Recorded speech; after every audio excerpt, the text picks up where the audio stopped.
bem-vindos a mais um café da manhã virtual aqui do IBRAC, do Comitê de Concorrência, mais especificamente aqui do Comitê de Mercados Digitais. Rostos muito conhecidos aqui, nosso querido conselheiro Vitor, uma super autoridade no tema, livro publicado, já algumas decisões no CAD tratando do tema. Eu, particularmente, muito interessado no que você tem para dizer para a gente aqui nesse debate. Vitor, obrigado aqui por comparecer aqui virtualmente ao nosso evento e nos brindar aqui com seu conhecimento. E a Rita, que é uma grande amiga minha pessoalmente, uma grande amiga do IBRAC, sempre participando aqui dos eventos do IBRAC. É um prazer te rever você aqui, ainda que virtualmente, nesse evento, né? E obviamente, aqui o Ricardo, a Ana, que coordenam aí o comitê e organizaram esse evento. Parabéns aí pela organização. E o nosso querido Caio também, outra autoridade no assunto, professor e advogado brilhante aí. Obrigado pela presença de todos aí. Tenho certeza que o evento vai ser sensacional. Passo a palavra aí para o Ricardo. Bom, obrigado, Bruno. Bom dia a todos. Obrigado pela presença. Acho que a escolha do tema não poderia ser mais feliz diante do momento, em vista de toda a discussão que nós temos tido no Antitruste atualmente. Esse tema, ele não é um tema necessariamente afeto a mercados digitais, ele é muito mais amplo que isso e começou já há muito tempo, tem discussões já que datam de muito tempo, mas obviamente que o tema ganhou e tem ganhado projeção, tem ganhado discussão no mundo todo e muito relacionado a mercados digitais, por conta das características desses mercados, por conta da viabilidade que essas condutas tomam diante das ferramentas, diante das características dos produtos que são veiculados em mercados digitais. Mas certamente é um debate muito mais amplo, é um debate muito profundo, tem muita coisa, e eu não vou falar dos palestrantes, porque o Bruno já comentou, eles são mais do que super qualificados aqui para comentar. E eu acho que essa discussão, até antecipando um pouquinho já do que a gente vai ter que dizer no final, necessariamente, essa discussão acho que já começou em vários fóruns. Eu acho que aqui é um fórum uma oportunidade, na verdade, para a gente se aprofundar nessas discussões, e eu tenho certeza que elas vão continuar e que provavelmente a gente deve ter mais eventos sobre esse tema, não só por conta das discussões do Antitruste, como a gente conhece, mas até por questões de regulação que os palestrantes aqui os panelistas vão comentar certamente. Então, sem me alongar muito aqui, eu vou passar já para a Ana, que vai dar início à condução dos trabalhos, já agradecendo a participação dos palestrantes e também a audiência de todos que estão nos assistindo. Então, Ana. Obrigada, Bruno, obrigada, Ricardo, e obrigada a todos os presentes. Estamos aqui com 85 participantes, os debatedores e o moderador. Fazer só uma breve contextualização desse evento. Esse evento ele vem como um aprofundamento do painel do IBRAC. No painel do IBRAC, esse tema foi debatido, e o grupo de condutas unilaterais sentiu a necessidade de aprofundar um pouco mais esse debate e dar continuidade a esse debate. Como o Ricardo mencionou, ele é o debate do momento, e todo mundo está querendo entender como que cada pessoa, tanto quem está na prática quanto quem está envolvido mais academicamente, entende e enxerga o caminhar desse debate. Então, um especial agradecimento ao Vitor Barbosa e ao José Rubens, que são partes do grupo de condutas unilaterais e que deram a ideia da gente trazer esse tema para debate e deram sugestões também, participaram ativamente, sugerindo os debatedores e o moderador. Só uma breve contextualização do que o grupo de condutas unilaterais está fazendo de trabalho. A gente tem um grupo de trabalho focado no desenvolvimento de compilar um conjunto bastante representativo de casos para cada tipo de conduta unilateral, para avaliar o padrão de análise que o CAD vem desenvolvendo ao longo dos últimos 5 anos. o tema de self-preferencing, a gente fez uma seleção de 12 casos que estão sendo compilados e analisados. Em breve a gente vai trazer uma publicação, uma divulgação desse trabalho. Mas só para contextualizar, os casos de conduta de discriminação, a gente identificou 39 casos, né? Até que self-preferencing não é pouco, porque a gente está falando aqui de casos abertos e casos concluídos, né? Mas se nota que existe um caso novo, então é uma conduta nova, então temos menos casos envolvidos. Então, aqui fazendo agora só uma breve introdução de todos os participantes desse debate, para a gente já passar para as perguntas, que todo mundo está ansioso para escutar as respostas. Vitor Fernandes é conselheiro do CAD, ele é autor do livro Direito da Concorrência das Plataformas Digitais, além de um constante estudioso pelas conversas que a gente teve prévias e também pelo que a gente acompanha dos debates que o conselheiro Vitor participa. Então, a gente está bastante curioso para entender quais são as visões que o conselheiro tem sobre este tema. Também vai participar do debate a Rita Mota. Ela advoga em Bruxelas pela Leighton, também é uma conhecida do IBRAC, então dispensa maiores apresentações, e a Rita foi convidada pelo evento por estar acompanhando o tema envolvendo mercados digitais no âmbito da Comissão Europeia. Então, ela vai trazer para a gente como está o debate mais de perto por lá, e também estamos com bastante interesse de escutar como que tem sido o desenvolvimento dele também, né, e toda a parte de regulamentação. E Caio Mário, também conhecido do IBRAC, vai moderar esse belo debate. Acho que não poderia ser uma pessoa melhor para moderar, Caio, porque o Caio envolve elementos tanto da prática quanto da academia, então acho que vai trazer bastante luz, que é um debate que a gente sabe que as perguntas elas não vão se esgotar, mas a gente precisa de cada vez mais luz para entender que nós estamos indo e como melhor seguir o caminho que a gente precisa para uma melhor política de defesa da concorrência. Então, agradeço e passo a palavra para o Caio para iniciar esse debate. Obrigado, Ana. Obrigado, Ricardo. Obrigado, Bruno. Enfim, Dora. É um enorme prazer estar aqui com todos vocês hoje. Enorme prazer estar aqui com o conselheiro Vitor, que tem se debruçado muito sobre esse assunto especificamente, sobre vários outros dentro das discussões de plataformas digitais. Acho que tem sido super importante as contribuições do conselheiro Vitor.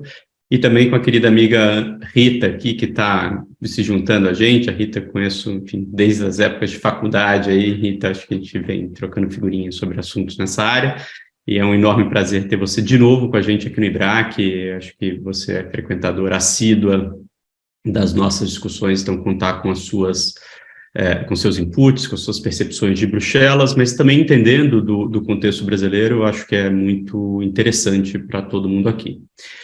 Bom, acho que a gente pode ir direto ao assunto nosso aqui de hoje. Eu acho que esse é um tema, obviamente, muito interessante e muito na ordem do dia de hoje. Acho que o Ricardo colocou de forma muito feliz, né, que é um tema que, em princípio, não é novo. Essas discussões de discriminação e de favorecimento de determinados serviços ou produtos de alguém que já tem uma presença relevante ou dominante em outros serviços ou produtos, já foi discutido e é discutido há muito tempo. Mas ele ganhou contornos novos, sem dúvida nenhuma, na medida em que se aprofundaram discussões de self-preferencing no âmbito digital. Eu acho que em contextos onde a gente vê cada vez mais ecossistemas complexos, onde diferentes serviços na realidade se comunicam e interagem de formas diferentes, né, de formas novas muitas vezes, não são relações puramente verticais, também não são relações completamente horizontais, muitas vezes tem um certo quê conglomerado nessa visão de ecossistema. mas isso leva a outros meios pelos quais a gente pode discutir certos tipos de favorecimento, certos tipos de discriminação, e acabou sendo cunhada uma expressão que está sendo utilizada de forma mais intensa ultimamente, que é essa expressão de self-preferencing. E eu acho que é isso que a gente está aqui para discutir, para tentar entender a percepção dos nossos palestrantes e aprofundar essa discussão, que eu acho que vem tendo aí um tratamento muito interessante pelo comitê e pela coordenação de condutas unilaterais. E talvez aí para a gente esquentar os motores e introduzir a conversa, eu queria, na realidade, levantar a bola para a Rita, para falar um pouquinho. Acho que a Europa tem estado na linha de frente dessa discussão. Acho que as discussões de self-preferencing foram aprofundadas, primeiro, em casos europeus e pelo menos recolocadas de uma forma mais intensa no contexto europeu. Então, a gente queria ouvir um pouco, Rita, acho, como é que as comunidades regulatórias de defesa da concorrência estão olhando para questões de self-preferencing, se posicionando em relação a isso, como é que foram essas primeiras decisões e eventuais críticas em relação a elas. Então, se puder dar um breve panorama para a gente entrar nesse assunto a partir da perspectiva europeia e aí poder aprofundar, eu te agradeço. Muito obrigado de novo por estar aqui conosco. Bom dia a todos, obrigada Caio, Bruno, a todos do IBRAC pelo convite, é sempre um prazer enorme mesmo ver vocês e participar desses eventos. Caio, para responder a sua pergunta, self-preferencing tem sido objeto de um debate enorme aqui na Europa desde a decisão da Comissão Europeia, no caso Google Shopping. Eu me refiro à decisão de 2017, pela qual a Comissão Europeia considerou que o Google abusou da sua posição dominante por utilizar a ferramenta genérica de busca para alavancar o seu próprio serviço de comparação de compras em detrimento do serviço de comparação de compras de terceiros. Então, a comissão considerou que o Google dava uma apresentação mais destacada, mais favorável ao seu próprio serviço de comparação de compras, e também considerou que foram feitas alterações em algoritmos que, na verdade, reduziram a visibilidade e o tráfego do site de terceiros. Então, na realidade, na prática, o que o Google, segundo a comissão, o Google não estava simplesmente tentando atrair consumidores para o seu próprio serviço por uma questão de melhoria do serviço, mas, na verdade, ele estava obstruindo o acesso de terceiros. Como resultado, a comissão impôs uma multa de quase 2,5 bilhões de euros e também a obrigação de cessar a conduta. Então, ela impôs a obrigação de remédios e o Google teve que arranjar uma solução para corrigir essas distorções. Desde essa decisão, existe essa discussão em torno do que seria realmente self-preferencing, se é uma conduta diferente das outras já conhecidas com abuso de posição dominante. O debate é importante porque, na verdade, existe uma sobreposição grande entre self-preferencing e outros tipos de conduta. E, então, existe essa crítica, seria mesmo necessário criar uma nova terminologia, uma nova conduta direcionada, em grande medida, aos mercados digitais. A crítica que se faz é decorrente da falta de previsibilidade, como os contornos dessa conduta não estão bem definidos, os critérios para identificá-las, ou os critérios de prova também não estão definidos, a terminologia é bastante ampla. Então, o self-preferencing pode enquadrar um número enorme, um número diferente de diferentes tipos de conduta, e também os remédios aplicáveis podem ser inúmeros. Esse debate ganha cada vez mais importância, primeiro porque nas investigações de mercados digitais, efetivamente, tanto a Comissão Europeia quanto as autoridades nacionais têm feito referência ao autofavorecimento, né? Um exemplo recentíssimo da Comissão Europeia é a decisão de dezembro, no caso Amazon Buy Box, por exemplo, que se tratava de favorecimento. Essa terminologia é usada. Agora, também é muito importante porque esse termo está aparecendo em regulação, né? Então, na verdade, você tem o DMA, que é o Digital Markets Act, que proíbe efetivamente o self-preferencing. Só ler brevemente, o controlador de acesso não pode tratar de forma mais favorável, em termos de classificação e da indexação e do rastreamento associados, os serviços e produtos propostos pelo próprio do que serviços ou produtos semelhantes de um terceiro. Então, existe uma proibição de self-preferencing no DMA. Você também tem, a Alemanha acabou de aprovar uma 10ª alteração à lei concorrencial, e o o artigo 19 tem uma previsão semelhante. No Reino Unido também existe esse debate pela unidade Digital Markets Unit da CMA, tem discutido como prever essas proibições de self-preferencing.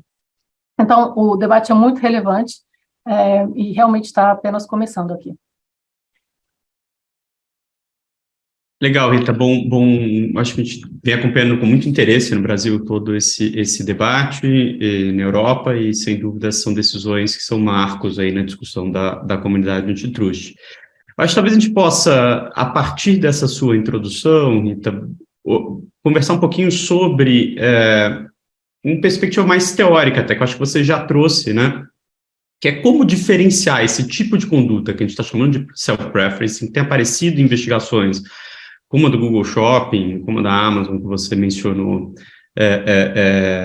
recentemente, de outras condutas no âmbito, e condutas clássicas no âmbito da defesa da concorrência, né? Em especial, self-preference parece um tipo de discriminação, né? Então, por que a gente precisa, na verdade, a pergunta é por que a gente precisa, e se é que a gente precisa, de um novo conceito, né, ou de uma nova caracterização de uma conduta anticompetitiva, quando a gente já tinha alguns elementos, como, por exemplo, a caracterização de discriminação como infração em determinadas circunstâncias. Por que a gente precisa de algo novo? É algo dos mercados digitais? É algo que simplesmente está jogando luz sobre uma dinâmica nova que a gente antes não enfrentava? E acho talvez uma pergunta para os dois, né? Tanto para o conselheiro Vitor quanto para a Rita, para a gente tentar entender aqui qual o espaço que esse conceito de self-preferencing, essa ideia de que tem certas condutas são investigadas por esse ângulo, se como isso é necessário e o que isso é diferente daquilo que a gente tinha até agora. Não sei quem gostaria de começar, talvez o conselheiro Vitor ou Rita, enfim, eu acho que ambos poderiam endereçar um pouco essa discussão. Obrigado, Caio. Bom, eu queria começar aqui agradecendo, em primeiro lugar, ao IBRAC, vou me permitir fazer isso na pessoa do Dr. Bruno Drago, que tem promovido, enfim, debates super interessantes em todas as coordenações do IBRAC, mas, sobretudo, a coordenação de condutas unilaterais aqui, a quem cumprimento também a Ana, e a coordenação de mercados digitais, a quem cumprimento aqui o Ricardo, tem promovido debates super interessantes, super importantes e com interlocutores tão qualificados. Então, para mim é uma honra estar aqui com vocês, e eu sempre aprendo muito nessas conversas, né, com o Caio em especial. Eu já tive várias oportunidades, né, o Caio esteve na minha banca de doutorado, então eu já, enfim, discuti muito com ele esse assunto, mas sempre que a gente chega, e eu acho que o tema está evoluindo tão rápido, né, Caio, que assim, cada 3 meses a gente se encontra de novo no outro evento e tudo mudou e a gente já tem ideias novas, né, então é bastante interessante, gente. Então, parabenizar aqui o IBRAC por essa iniciativa. E também cumprimentar a Rita Mota, a que eu não conhecia, mas que estou tendo o prazer de conhecer agora e de dialogar sobre esse tema tão instigante. Passando um pouco de uma perspectiva mais teórica, Caio, o que eu acho, assim, e eu acho que, de alguma forma, dentro do contexto da Comissão Europeia, e aí é preciso também a gente se colocar um pouco dentro da realidade, né, do direito comunitário europeu. Mas esses rótulos que a gente utiliza, em geral, para casos de condutas unilaterais, né, time, exclusive dealing, refusal to deal e tal, qual que é o sentido de ter rótulos, né, dentro da análise de condutas unilaterais? Se, afinal, se o tipo é aberto, por que a gente vai em busca de rótulos, né? Em geral, a gente vai em busca de rótulos para ter uniformidade sobre testes jurídicos, sobre critérios jurídicos, né? Então, todo o trabalho da doutrina e da jurisprudência é um pouco esse, né? Olha, aqui em casos de recusa de contratar, você tem que ter um critério, que é o critério da indispensabilidade, né? Do caso Brunner, lá do contexto da União Europeia, né? Etc. Eu acho que o rótulo self-preference, ele aparece no caso Google Shopping, lá em 2017, como uma forma de apontar para uma nova categoria de conduta para fugir do debate dos testes jurídicos que existiam sobre recusa de contratar. Então, na realidade, eles criaram ali essa lógica do self-preferencing para dizer o seguinte, olha, aqui eu não precisaria do critério de indispensabilidade do caso Brunner para configurar uma infração. E aí, que é a partir desse momento que toda a discussão, como a Rita colocou, de self-preferencing começa a aparecer. Da forma como eu vejo hoje, eu acho que esse rótulo de self-preference, ele é muito largo, né? É um guarda-chuva, é um grande guarda-chuva, e embaixo dele você pode pendurar condutas que tradicionalmente seriam analisadas mais sob a perspectiva, às vezes, de time, às vezes de recusa de contratar, às vezes de tratamento discriminatório, né? De uma maneira geral. E eu acho, né, e aí também endereçando uma discussão anterior, né, self-preferencing é uma realidade dos mercados digitais, né, tudo que tem em mercados digitais é self-preferencing. Eu acho que para fins de convencionar, o que a expressão, o label self-preferencing traz é uma discussão específica, né, o que de fato tem de diferente nesses casos, é uma discussão específica sobre abusos de posições dominantes relacionados ao uso de dados. Eu acho que esse é um aspecto comum de todos esses casos que estão sendo relacionados a self-preferencing, mas, às vezes, mesmo dentro de uma plataforma digital, pode ter algum tipo de autofavorecimento que também não é self-preferencing, né? Enfim, então, respondendo um pouco a sua pergunta, eu acho que pode ter self-preferencing em mercados digitais e pode ter coisa em mercados digitais que não são self-preferencing, inclusive, né? Que são algum tipo de tratamento discriminatório, né? Aqui, tentando de forma muito simples, né? Eu tenho tentado pensar sobre isso, tentar reproduzir categorias e tentar pensar sobre esse assunto, né, que, claro, é sempre muito difícil, mas eu acho que tem, eu diria, 3 grandes tipos de condutas que estão dentro de self-preferencing, assim, né, e acho que cada uma delas tem uma lógica diferente e, eventualmente, demanda remédios diferentes e, eventualmente, testes jurídicos diferentes. Eu acho que a gente tem uma primeira família de casos de self-preferencing, que talvez seja o self-preferencing mais puro, né, assim, self-preference mais claro, né, que são os casos que envolvem, de alguma forma, um design anticompetitivo de produtos, principalmente produtos baseados em dados, né. Por exemplo, no caso do Google Shopping, a gente tem ali um algoritmo que fornece os resultados de pesquisa orgânica e de pesquisa patrocinada, e dentro da apresentação daquele produto, ou seja, o design daquele produto, você tem uma perspectiva de dar uma preferência maior para os resultados de comparação de preço do Google, né? Esse tipo de design anticompetitivo de produtos, ele envolve principalmente 2 conceitos que o DMA traz com muita clareza, que são os conceitos de classificação, indexação e rastreamento, né? Portanto, eu colocaria numa primeira família de casos self-preference e o design anticompetitivo de produtos que está sendo feito por meio de classificação, indexação e rastreamento, né? Dentro da investigação, por exemplo, da Amazon, a exibição preferencial na buy box é um self-preferencing que tem a ver com design anticompetitivo de produtos. Você está fazendo algum tipo de classificação, indexação e rastreamento, priorizando, né, os produtos que são ofertados pela própria Amazon na buy box. Inclusive, esse foi o objeto do compromisso que foi apresentado perante a Comissão Europeia para resolver o caso. Eu acho que tem uma outra família de casos que também estão mais ou menos relacionados a self-preferencing, que seria algo como um tech time, a estabilização de um default, né, um default setting, né? Basicamente, você não tem uma alternativa de fazer um opt-out para ter um tipo diferente de produto, ou quando você, de alguma forma, acessa um produto, você já tem o outro ali sendo ofertado para você e você não consegue se livrar daquele viés, né, daquela influência que é dada na arquitetura para você consumir o produto relacionado do gatekeeper. Por exemplo, o caso que está sendo investigado na União Europeia, envolvendo o Facebook Marketplace, por exemplo. É um caso em que a discussão ali parece ser uma discussão de opt-out, né? Ou seja, a princípio você não tem uma opção de opt-out e quando os anunciantes entram e os dados que são coletados pela plataforma, a Comissão Europeia diz que isso já estaria sendo utilizado para o Facebook Marketplace, então você não tem como sair daquilo.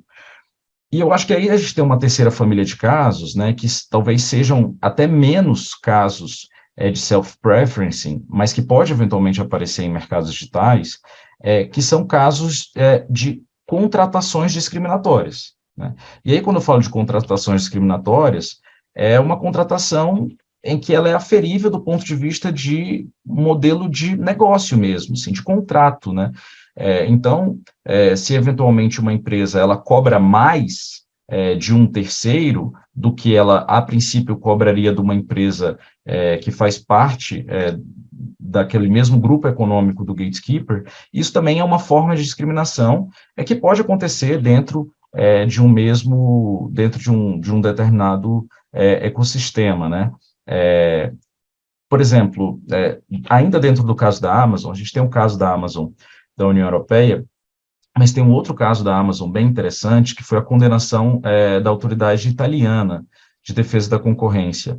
E naquele caso, o que se dizia é que os terceiros que vendiam e anunciavam suas mercadorias na Amazon, eles teriam condições facilitadas para a contratação dos serviços de embalagem e entrega a partir de um serviço que era ofertado pela própria empresa ou que poderia ser feito por terceiros. Essa é uma contratação normal, ou seja, uma discussão contratual em que tem um aspecto de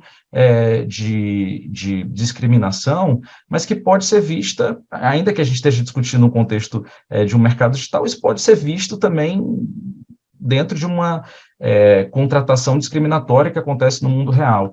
Então, eu acho que o que tem de diferente dos casos de self-preference, que talvez mereça, de fato, esse rótulo, são os casos que envolvem algum tipo de design do produto ou algum tipo de opção, de default setting dentro de uma plataforma. Então, de todos os casos, envolve uma concepção de arquitetura daquele produto digital, né, de como o produto digital é desenhado.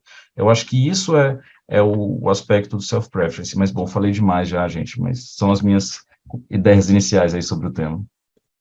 Não, super interessante, conselheiro. Acho tanto o ponto de quanto a criação ou reforço de uma ideia de self-preferencing pode ter nascido de uma tentativa de bypassar testes passados, como no caso Bronner, onde os estándares são muito altos, né, para definir recurso de contratar e discutir questões, por exemplo, assim, de facility, é uma discussão importante, eu acho, esse jeito que pode ter nascido, mas muito interessante o jeito de organizar a discussão e talvez separar casos onde o design tecnológico do produto tem um relevo particularmente importante para o caso, versus casos onde a gente está mais dentro de uma condição contratual pura e simples, que aí são mais parecidos com o que já vinha sendo tratado no mundo offline, em grande medida. Acho super interessante.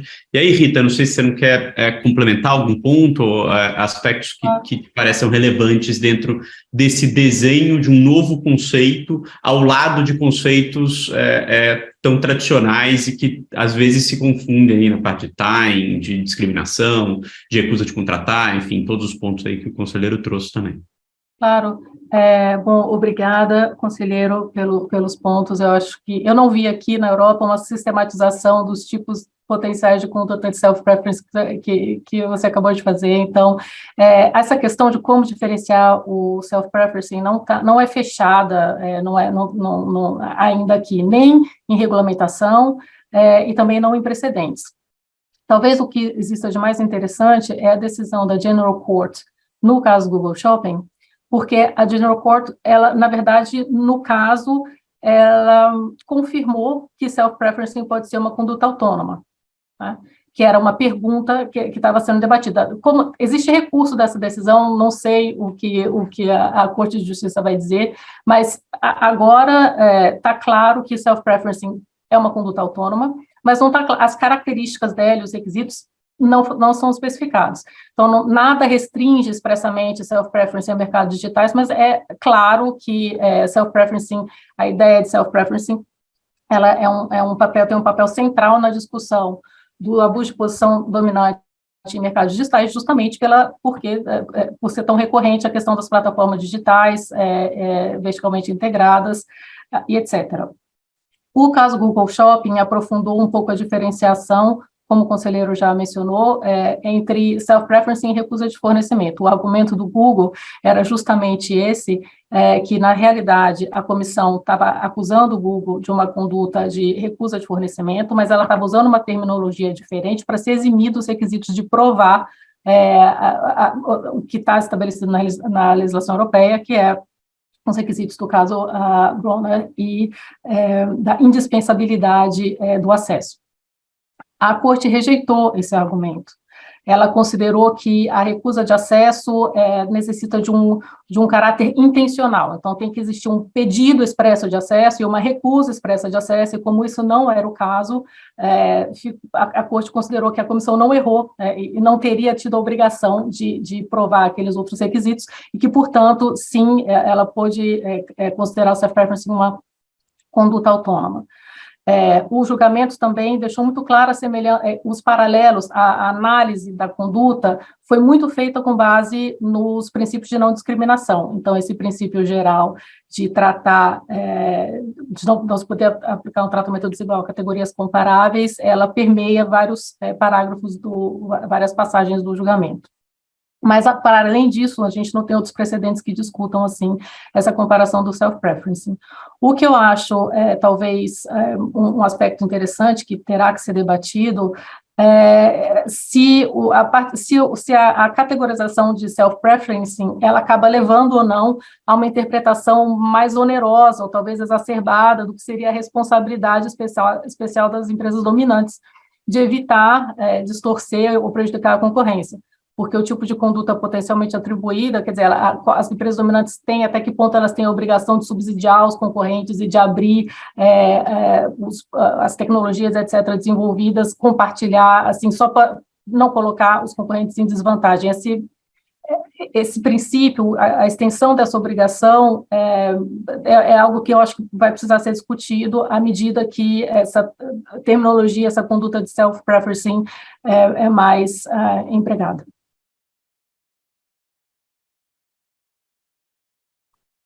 Um super interessante relato aí também do julgamento da Corte sobre o caso Google. Acho que vários desses pontos vão esclarecendo, pelo menos, os contornos iniciais de algo que é um conceito muito geral, né? Eu acho que a gente, no direito, precisa dessas categorias e precisa dessas caixinhas para poder instrumentalizar os diferentes testes e as diferentes perguntas que a gente faz para tentar identificar se aquilo gera ou não um efeito anticompetitivo. Então, acho que é nesse sentido que as coisas vão sendo aperfeiçoadas aqui.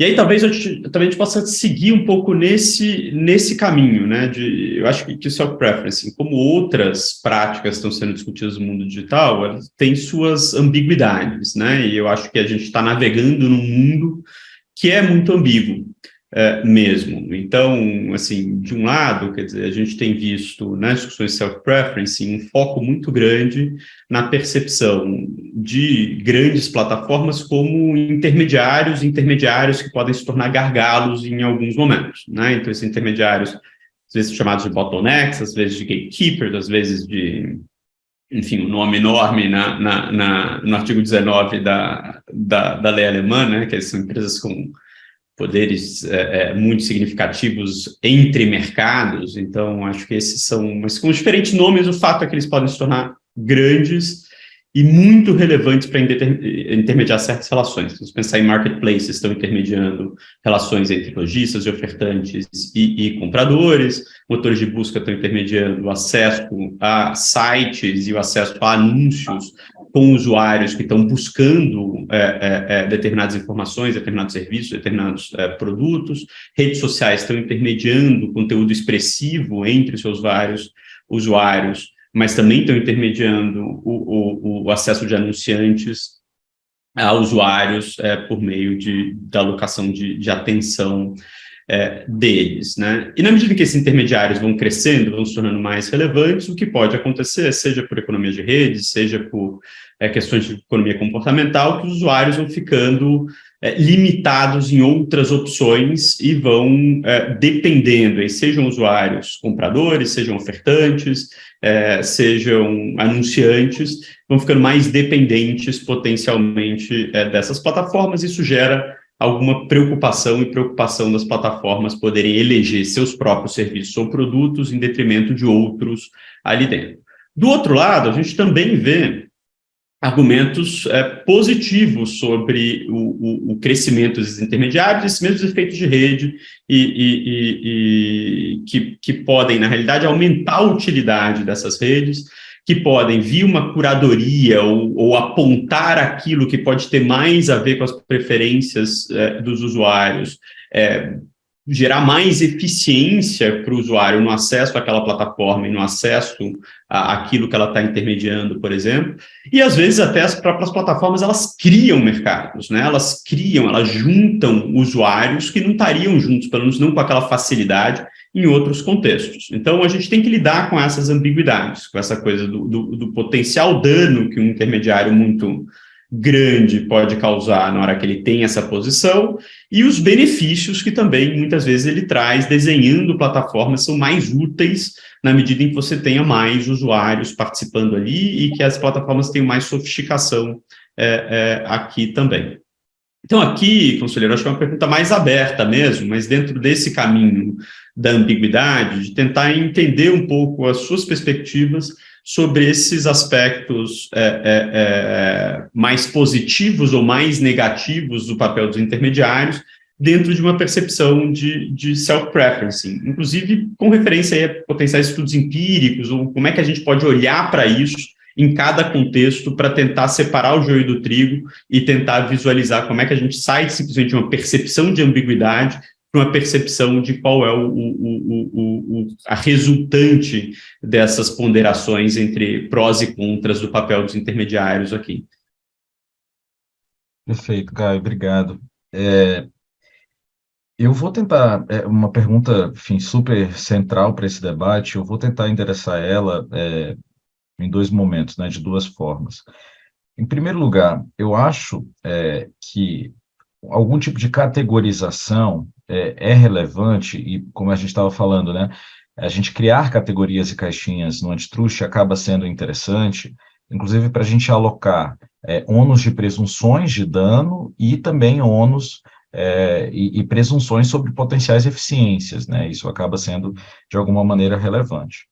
Dentro do que eu tenho pensado sobre o tema, né, primeiro, né, voltando um pouco à ideia anterior, eu acho que self-preference, enquanto rótulo, enquanto conduta, talvez seja um rótulo interessante para a gente pensar condutas anticompetitivas em mercados digitais que são baseados em product design, né, e não em business design, né, ou seja, decisão de design de produtos, não em design de contratações, né, design de modelo de negócio, né, de modo geral, né, é um design anticompetitivo de um produto em si. Só que quando a gente olha mesmo para design anticompetitivo de produto, eu acho que existem, como eu estava dizendo, dois tipos, né, de self-preferencing.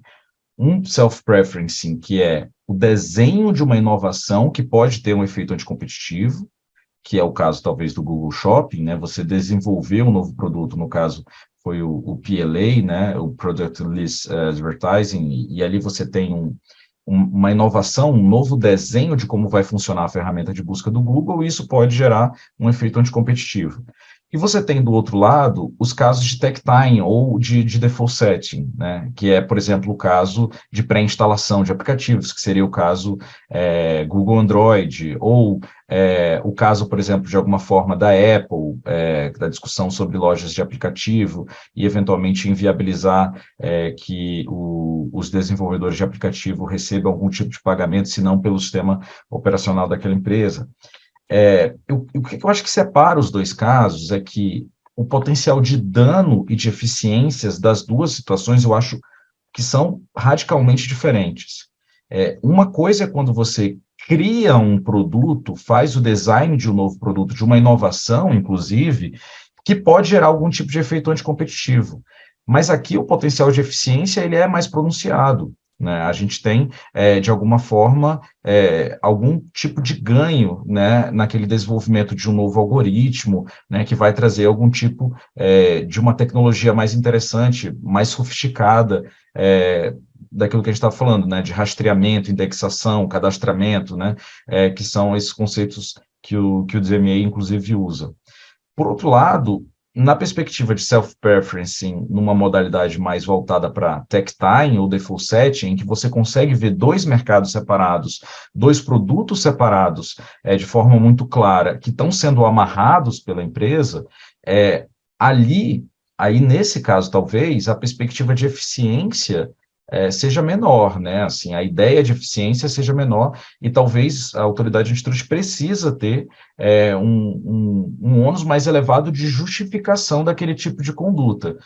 Isso, se a gente parar para pensar, não é muito diferente do que a gente tem no mundo de abuso de posição dominante normal, em que os estándares de presunção de ilicitude de uma conduta variam conforme aquilo que a gente tem de presunção do quanto que ela pode gerar de eficiência ou não, né?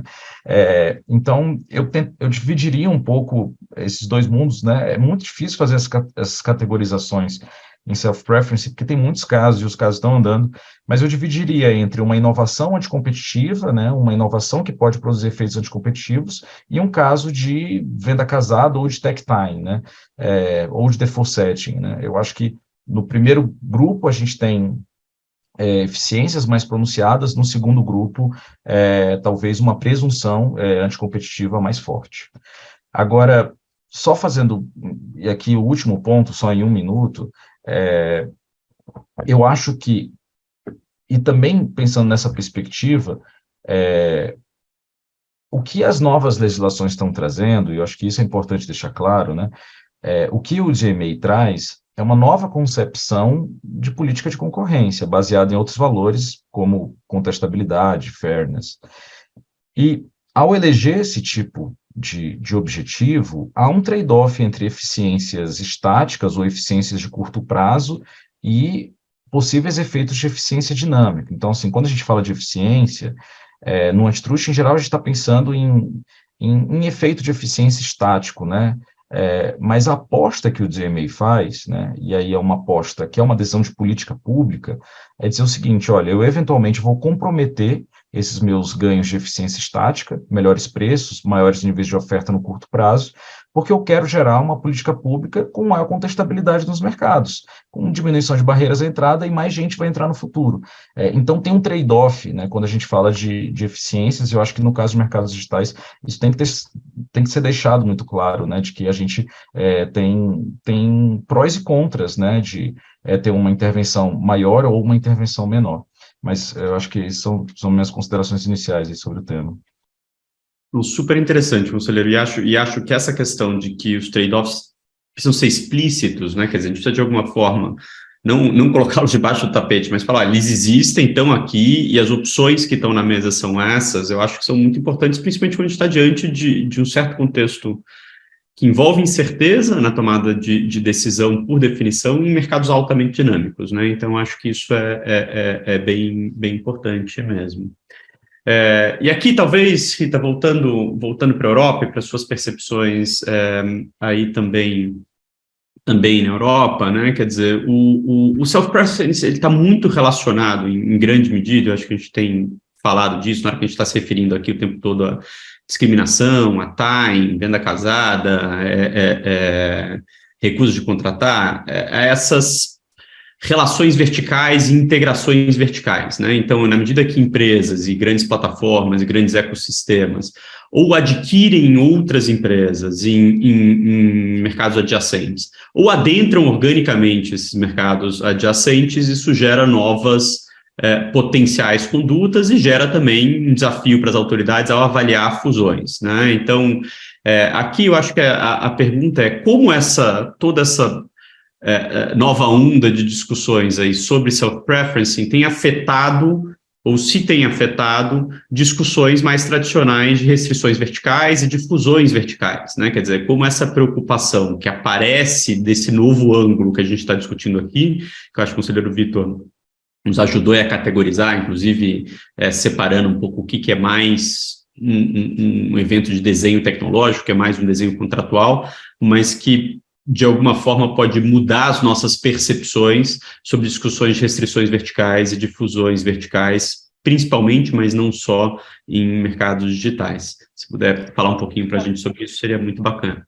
Claro, e desculpa, mas só pedindo para a gente ser mais direto e sintético, porque a gente quer cobrir mais algumas coisas legais aqui com vocês. Então tá, Caio, muito diretamente, essa questão da política concorrencial mais efetiva nos mercados digitais, o debate não se restringe à investigação de condutas. No caso de fusões, esse debate também é central aqui na Europa. Na realidade, as fusões nos mercados digitais têm sido um foco de máxima atenção da Comissão Europeia, e é isso que justificou esse revival do artigo 22, que permite aos Estados-membros referirem para a Comissão Europeia análise de fusões que não preenchem os requisitos de notificação nacionais nem em âmbito europeu. O caso mais em voga atualmente é o Illumina Grail, e ilustra muito bem essa dificuldade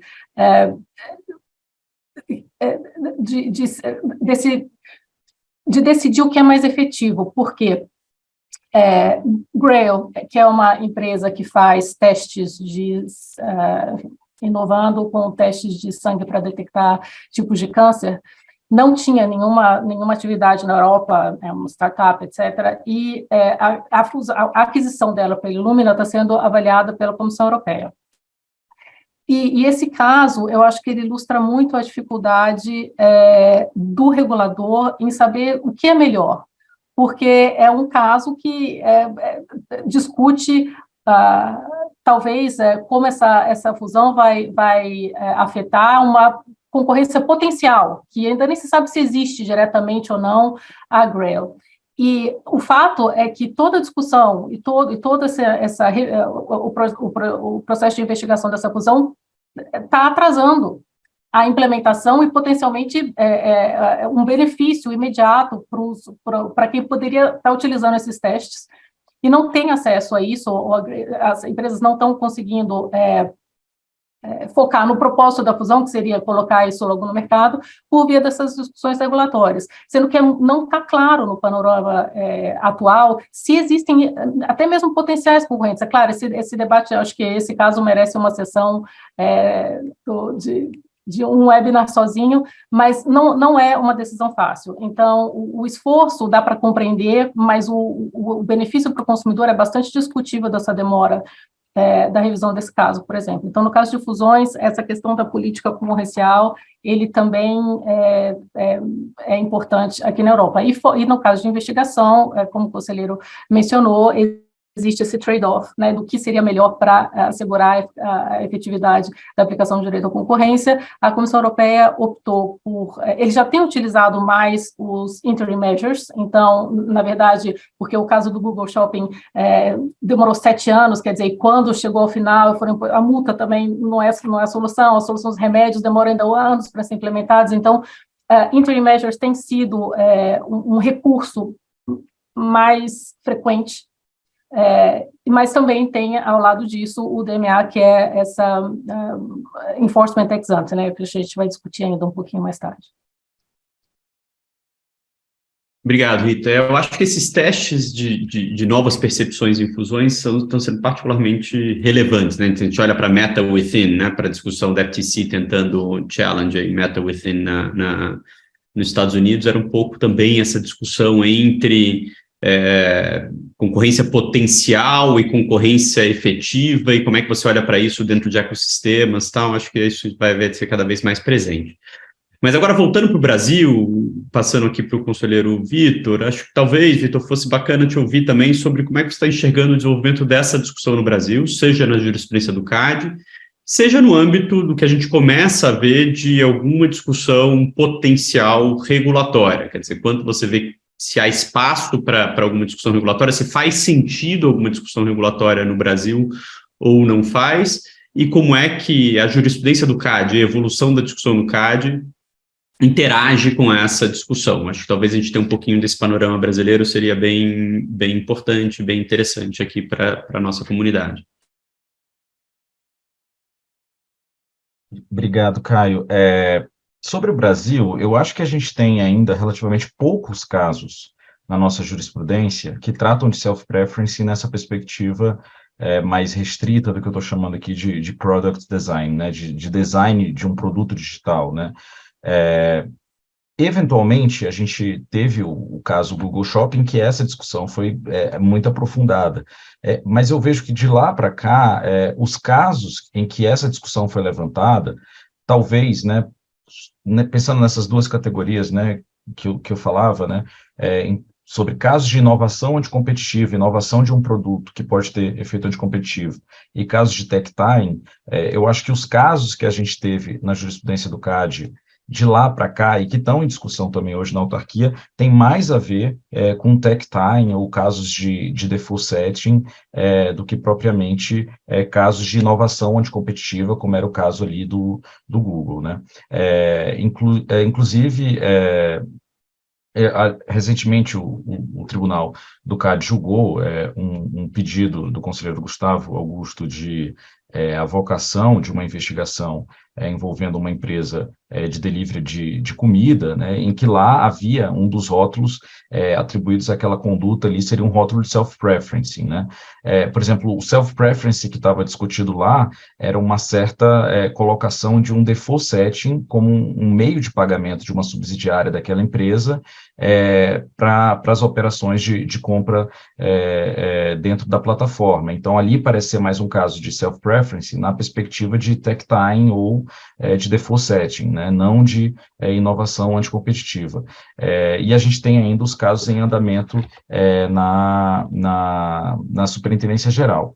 Na perspectiva regulatória, né, a gente está engatinhando, né, nesses debates aí sobre regulação ex ante no Brasil, né, e a única proposta que a gente tem hoje já formulada e já em discussão é o projeto de lei 2768, apresentado pelo deputado João Maia, do Rio Grande do Norte, em que em que se pretende dar uma regulação ex ante para o Brasil, né, e a própria justificativa do projeto de lei faz menção expressa ao Digital Markets Act e também ao American Innovation and Online Choice Act dos Estados Unidos. Lá no PL 2768, no artigo 10, que é o artigo que compõe as obrigações, né? A lista de obrigações é muito mais enxuta do que aquela do DMA, né? As obrigações aqui são mais principiológicas, mas lá tem uma obrigação em que se diz que os operadores de plataformas digitais, que são detentores de poder de controle de acesso essencial, eles estariam sujeitos a uma obrigação de tratamento isonômico e não discriminatório na oferta de serviços a usuários profissionais e usuários finais. Essa poderia ser entendida como uma grande cláusula antidiscriminação do tratamento da plataforma Gatekeeper, que aqui o projeto chama de detetor de poder de controle de acesso essencial, em relação aos serviços de outros usuários profissionais. Mas, é claro, essa proposta ainda está em discussão, e eu acho que essa proposta ela ainda não deixou muito claro qual que é o intuito dela no foco de endereçamento dessa perspectiva da autopreferência. A proposta ela colocaria para a Anatel um poder de regulamentação e fiscalização em que isso eventualmente ficaria mais claro. Mas aqui, para mim, parece muito claro que o objetivo do artigo 10, inciso 2, é assegurar uma regra de tratamento isonômico e vedar algum tipo de autopreferência, e a gente tem que entrar em toda a discussão de quais são os critérios para que isso possa ser feito. Obrigado, conselheiro, e acho que assim, eu concordo que o PL 2768 está muito embrionário, acho que depende de muita discussão ainda, a gente toma muito cuidado aí de não sair pulando em uma grande aventura regulatória que a gente não tenha decantado muito uma discussão mais profunda sobre ela. Mas, enfim, dito isso, acho que é uma discussão importante, acho que a gente vai ter essa discussão acontecendo e acho que a coisa vai evoluindo aqui. E aí, Rita, voltando para a Europa também aqui no nosso diálogo, é inevitável a gente falar aqui um pouquinho do DMA, né? Quer dizer, eu acho que está todo mundo, e aí todo mundo, tô falando, não é o Brasil, é o mundo inteiro mesmo, está olhando para a Europa e tentando entender, né, ao falar de regulação ex ante, em que medida está avançando a implementação do DMA, no contexto europeu. Quer dizer, a gente tem os 2 artigos lá, tanto o artigo 5º quanto o artigo 6º, muito detalhados em termos de obrigações, tanto obrigações que são autoexecutáveis, quanto obrigações que precisam de algum tipo de especificação e complemento da União Europeia, mas que vão ser aplicados aí a um conjunto de plataformas relativamente pequeno, mas muito importante, né? Então, acho que qualquer notícia que você possa nos dar sobre esse processo de implementação, sobre os desafios dele, eu acho que são muito importantes para a gente, até porque eu acho que o mundo inteiro está olhando para esse processo. E, gente, aqui a gente está, são 11 em ponto, eu pedi aqui autorização à Ana e ao Ricardo, se a gente pode avançar só até as 11h15, então a gente pode ouvir aqui a Rita sobre esse ponto e também verificar se a gente tem perguntas e comentários dos participantes para que a gente possa manter aí razoavelmente dentro do tempo, mas também aproveitar que a gente está com 2 palestrantes super interessantes aqui para ouvi-los um pouquinho mais. Pode ser? Então, vamos em frente, Rita, por favor. Obrigada, Caio. Então, em um minuto, bom, o DMA está todo mundo se preparando, as empresas de um lado, a comissão de outro, porque a realidade é que existe um elenco de condutas que têm que ser observadas ou que são proibidas, mas isso pode variar caso a caso, dependendo do gatekeeper da plataforma, né? O DMA, ele impõe as obrigações com base em autoavaliação, então significa que cada gatekeeper tem que olhar para o artigo 6, para os 18, entre o artigo 5 e 6, as obrigações, e dizer como é que, considerando o que eu faço, o que eu ofereço, como eu posso cumprir com cada uma dessas obrigações.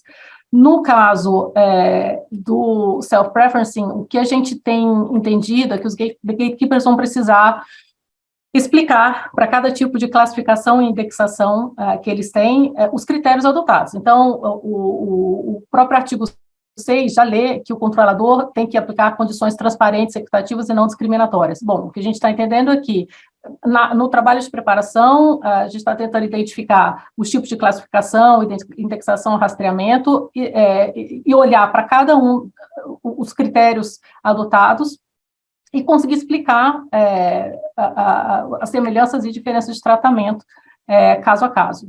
Os gatekeepers têm que apresentar relatórios anuais à comissão, e eu acho que o interessante é claro que nesse meio tempo a comissão pode receber reclamações dos terceiros que podem não estar contentes com a forma de execução disso pelos gatekeepers, então o interessante vai ser um pouco mais para frente como a comissão vai investigar isso e como vai se chegar a esse ponto de não sei se implementação ótima, mas mais desejável dessa obrigação. Obrigado, Rita. É muito interessante o jeito que você descreve, o jeito, acho que a gente tem ouvido de várias, tantas autoridades quanto de pessoas que estão acompanhando a implementação na Europa, que é quase um compliance negociado, né? Essa ideia de você ter relatórios anuais, inputs que a comissão dá, depois volta para as empresas também se justificarem por que elas implementaram do jeito A ou do jeito B, estão cumprindo do jeito A ou do jeito B a obrigação. É uma regulação que tem obrigações várias e muito diretas, mas que o enforcement dela me parece estar sendo uma negociação sobre como cada um se encaixa nessas obrigações e como elas devem ser implementadas, né? E isso é um esforço que eu acho que me parece mais único aqui do que a regulação mais tradicional em infraestrutura, por exemplo, que a gente está acostumado a ver, né?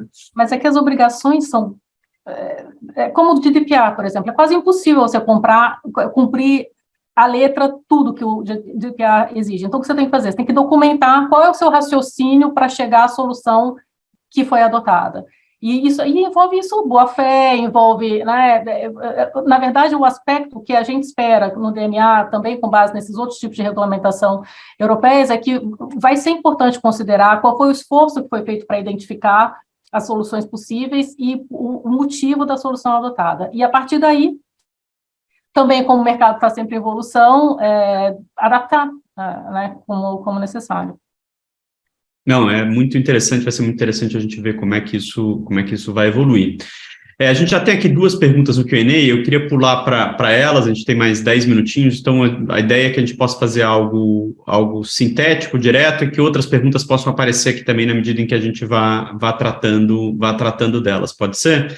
Sei que a gente tinha outras perguntas na nossa pauta aqui, mas acho que é bacana a gente poder ter esse fecho com essa interação aí com quem está participando e acompanhando, acho que a gente está com mais 100 pessoas acompanhando, extremamente qualificadas, então tem vários ângulos aqui para essa discussão. Talvez aqui a primeira pergunta do Rafael Povas, colocando aqui, retomando um comentário do conselheiro Vitor sobre self-preference e essa caracterização aí pelo design ou na criação de uma opção default. E aí vai perguntar quais seriam alguns critérios possíveis para distinguir uma prática de self-preference de uma discriminação pura. E se seria somente a vantagem injusta ou unfair, aqui, se possível, ao negócio próprio da plataforma ou player verticalizado, em detrimento de seus concorrentes, em outro elo da cadeia, ou se teria algum outro critério além desse, quer dizer, esse favorecimento interno aí à plataforma, ou tem algum outro critério para ser olhado nessa perspectiva? Acho que é isso que o Rafael está perguntando aqui. Vitor, talvez você possa abordar aqui essa. Obrigado, Caio. Obrigado, Rafael, aí, pela pergunta.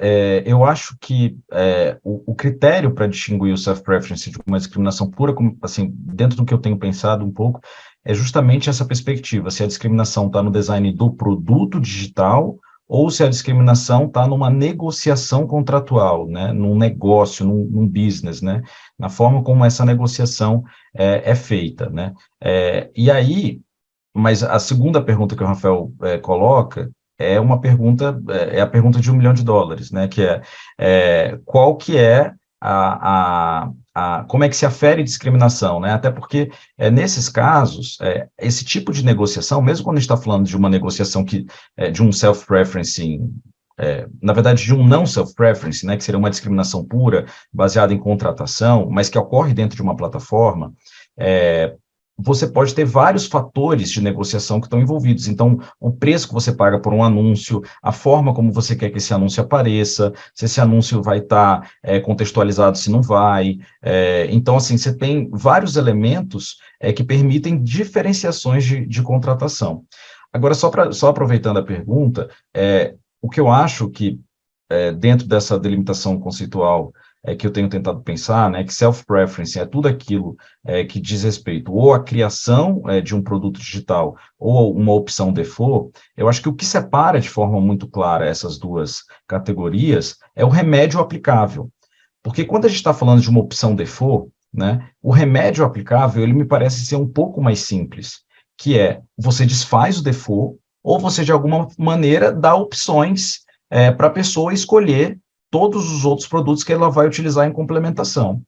Quando a gente está falando de um self-preference na perspectiva de uma inovação anticompetitiva, potencialmente anticompetitiva, o remédio é dificílimo de implementar, né? Porque isso envolve você, de alguma forma, redesenhar o algoritmo ou entender quais são as condições de transparência que esse algoritmo utiliza para basear as decisões de ranqueamento, de classificação, de indexação. Pelo que eu tenho acompanhado daqui, o processo que está em discussão na União Europeia, da implementação do DMA, né, no DMA tem uma obrigação do artigo 6º, 1, que seria a obrigação principal de self-preferencing. Essa obrigação do 6º 1 é a obrigação que está sujeita à especificação futura e que vai se basear em todo esse processo de corregulação, né? Por exemplo, isso eu acho que é o self-preference do design anticompetitivo de produtos. Agora, se você pegar o DMA, tem várias outras passagens, inclusive algumas obrigações do artigo 5º, que são autoexecutáveis, que também tem uma lógica sobre discriminação. Então, assim, onde está o self-preference no DMA? Ele está em vários lugares, inclusive se você pegar os considerandos lá, o considerando 51, 52, ali tem também self-preference no meio. Então, eu acho que esse esforço da gente começar a delimitar conceitualmente as coisas é muito importante no final do dia para separar o joio do trigo. Excelente, conselheiro. Aqui tem mais uma pergunta que eu acho também diz respeito aí ao CAD, se existiria algum trabalho institucional do CAD com a Casa Civil e SECOM, no sentido de contribuir com o debate de regulação das plataformas. E aqui, assim, só até complementando essa pergunta, conselheiro, assim, acho que a última vez que eu vi levantamento sobre grupos olhando, pelo menos, para discussões de plataformas digitais dentro do governo, tinham pelo menos 11 grupos em diferentes ministérios olhando. Então, para além de Casa Civil e SECOM, será que o CAD está em algum outro grupo desses também, ou não? Assim, mais para a gente entender, porque acho que ficou tão diversa essa reflexão sobre o assunto, a gente está aí aguardando também, o governo sinalizou que vai ter algum projeto do Ministério da Justiça sobre questões de moderação de conteúdo, então acho que está todo mundo aguardando o que vai acontecer. Não sei quanto o CAD está envolvido nisso, seria super interessante a gente saber também nesses diferentes aspectos aqui. O CAD tem colaborado com as outras instituições de um modo geral, participando dos eventos, das mesas de debate para os quais a gente é convidado, e se mantendo sempre aberto ao diálogo, né? Eu acredito que não existe hoje uma iniciativa delimitada de discussão de regulação na perspectiva concorrencial, né? Eu acho que o governo tem discutido, e o Congresso também tem discutido muito o debate de moderação de conteúdo, né? Que é um debate muito diferente, né? Do que a gente fala aqui, e essa eu acho que tem sido a prioridade até aqui, mas de toda forma o CAD está super aberto a esse debate. Na semana até anterior, na semana passada, o CAD recebeu a vice-presidente de transformação digital da Comissão Europeia, a Margrethe Vestager, fez uma visita institucional aqui ao CAD e trouxe todas as preocupações sobre política digital, que é passando um pouco da experiência sobre como a União Europeia tem visto isso. Então, acho que esse é um debate que o CAD está acompanhando de forma muito atenta, de forma muito próxima, e tem buscado dialogar com todos os atores aí nesses fóruns em que a gente participa. Eu acho super importante que o CAD esteja como interlocutora, talvez os interlocutores mais qualificados aí para esse debate.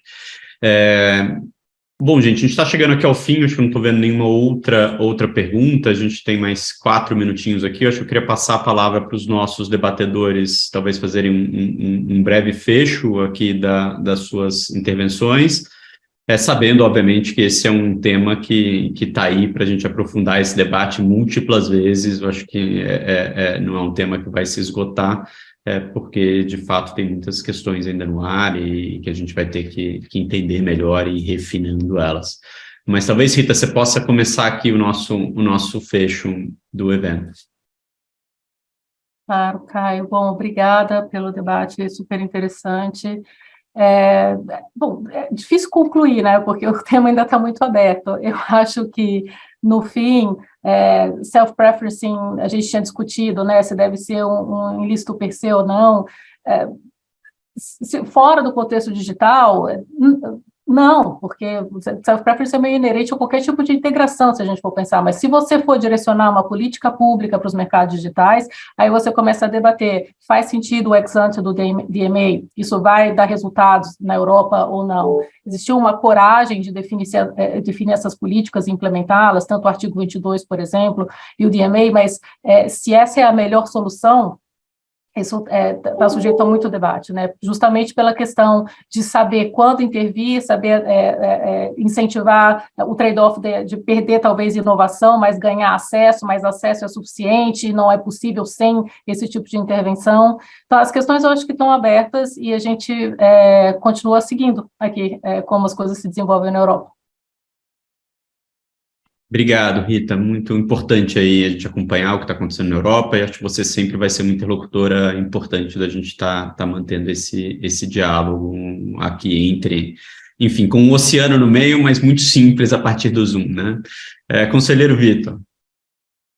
Obrigado, Caio. Também queria, enfim, já aqui em considerações finais, agradecer mais uma vez o convite do IBRAC, mais uma vez saudando aqui o Bruno Drago, o Ricardo Mota, a Ana, e em especial você também, Caio, por essa belíssima moderação, e dizer que foi um prazer enorme dialogar com a Rita, Espero, Rita, que a gente se encontre outras vezes nesses espaços.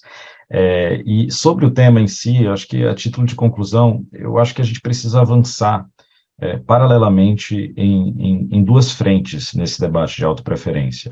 Acho que numa primeira frente a gente precisa avançar no debate de teoria econômica. Esse é um debate muito complexo, né? O debate de teoria econômica e integrações verticais, por si só, ele já é notavelmente complexo, mas quando a gente traz essa realidade de mercados movidos a dados e design de produtos, eu acho que ele ainda fica ainda mais rico, e acho que a gente precisa caminhar nessa direção, entender quais são os potenciais benefícios e efeitos anticompetitivos de tudo aquilo que a gente tem chamado de self-preference e quais são os trade-offs envolvidos nesse debate. Mas agora, paralelamente, acho que a segunda frente que a gente precisa caminhar, e aí eu acho que a fala da Rita agora no final foi excepcional, é compreender quais são as estratégias de regulação que estão à disposição da autoridade, seja num eventual cenário de uma legislação ex ante, seja num eventual cenário de permanecermos no controle ex post. Porque de nada adianta a gente discutir horas e horas de teoria econômica e horas de saber se há eficiência, se não há, se os mecanismos de implementação, né, de remédios e de soluções forem tão complexos, né? Então, no caso do Google Shopping, né, da União Europeia, que é o começo de toda essa discussão, né, como a Rita trouxe, a gente está, assim, até hoje acompanhando discussões sobre se os remédios estão sendo ou não estão sendo implementados e todo esse debate por trás, né? E essa experiência que a Rita colocou aqui, né, do diálogo que a Comissão Europeia tem feito com as empresas, quase que numa espécie de corregulação, numa estratégia de corregulação, isso é fundamental para entender qual é o mecanismo que a gente vai utilizar para eventualmente assegurar o cumprimento desse tipo de proibição, né? Então, acho que essas são as duas principais frentes que a gente precisa avançar, e aí eu acho que o IBRAC é o foro mais que adequado para estimular esse debate e essa discussão aí entre seus participantes. Então, mais uma vez, muito obrigado a todos, e fico sempre à disposição para conversar sobre o tema, e desejar um bom dia aí a todos. Obrigado, conselheiro, não, super pertinentes e importantes, acho, essas considerações finais. Eu acho que a gente tem que olhar com muita cautela e muito mais sofisticação para discussões de remédios quando a gente está tratando desse tipo de questão, e entender que os desafios são muito grandes, né? Assim, ainda que você corretamente identifique um problema concorrencial, a possibilidade de erros nos desenhos dos remédios é muito grande. Então, acho que a gente tem que tomar muito cuidado com isso e procurar desenhar remédios também mais sofisticados e dedicar tempo e energia para esse tipo de discussão, quando for o caso. De qualquer forma, gostaria de agradecer enormemente aqui, novamente, a Rita Mota, ao conselheiro Vitor Fernandes. Acho que o debate foi extremamente produtivo. Queria agradecer aqui ao Bruno, ao Ricardo, à Ana, pelo convite para moderar essa conversa tão interessante, e, enfim, acho que o IBRAC vai estar aí na linha de frente dessa discussão de forma muito intensa, porque acho que interessa a toda a comunidade antitruste. O IBRAC tem capitaneado esses debates. Então, muito obrigado a todos e todas, e eu passo aqui a palavra aos coordenadores aqui, Ricardo, Bruno e Ana, para que possam fazer o fecho do evento. Agradecendo de novo o convite. Obrigada, Caio, obrigada, Vitor e Rita. E só para fazer aqui um levantamento das redes, as redes já têm mostrado que a audiência, além de a audiência ter sido boa, o retorno de todo mundo é que o evento foi muito, muito bom. Trouxeram informações relevantes para esse debate, então, um agradecimento especial. E como o conselheiro Vitor falou que a cada 3 meses encontra o Caio e o debate é novo, fica aqui, então, um pré-convite para a gente conversar mais adiante e ter outras percepções de vocês de como que o mundo está daqui 3, 4 meses, estará daqui 3, 4 meses. Então, muito obrigada. E fica aqui, passo a palavra para o Ricardo e para o Bruno também. Só um rápido comentário. Obrigado, Rita, Vitor e Caio. Vocês conseguem, enfim, por isso vocês são recorrentemente chamados, porque vocês conseguem tirar o debate da obviedade e conseguem trazer comentários, percepções e observações muito ricas. Então, obrigado, o debate foi excelente. Eu acho que a gente, como eu falei no começo, a gente tem que continuar. Eu acho que daqui 2, 3 meses fazer um novo debate, porque acho que a gente vai ter até alguma experiência aí da Comissão Europeia, do que está acontecendo no mundo. Acho que a visão já vai começar a mudar. E como o conselheiro Vitor falou no início, né? Acho que até lá, acho que a gente já tem uma nova percepção, novas ideias, novas coisas acontecendo. Então, acho que fica o convite aí para a gente refazer esse debate um pouquinho mais para frente. Bruno, se você quiser, acho que talvez encerrar. Obrigado a todos, um prazer. Obrigado a todos. Fazer coro aos elogios aí, aos agradecimentos. O debate não teve nada de óbvio e acho que bem profundo. E acho que é isso que a gente precisa continuar fazendo nesse tema, né? Ninguém sabe muito bem o que fazer no mundo inteiro. Acho que a gente precisa continuar discutindo enquanto a gente não tiver maior clareza mesmo.